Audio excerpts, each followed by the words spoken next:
Мен Алматы облысы, Талдықорған қаласы, Мағжан Жұмабаев орта мектеп гимназиясының 5-д сынып оқушысы Жұмағазы Жайық.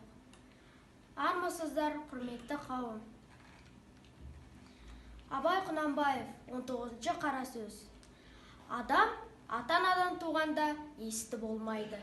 Естіп, көріп, ұстап, татып ескерсе, дүниедегі жақсы жаманды таниды дағы, сондайдан білгені, көргені көп болған адам білімді болады. Естілердің айтқан сөздерін ескеріп жүрген кісі өзі де есті болады. Әрбір естілік жеке өз іске жарамайды. Сол естілерден естіп, білген жақсы нәрселерді ескерсе, жаман дегеннен сақтанса, сонда іске жарайды. Сонда адам десе болады.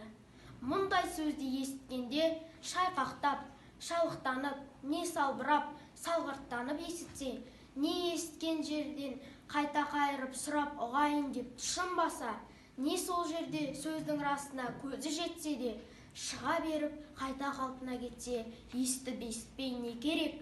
Осындай сөз танымайтұғын елге сөз айтқанша, өзіңді танитұғын шошқаны баққан жақсы деп бір хәкім айтқан екен.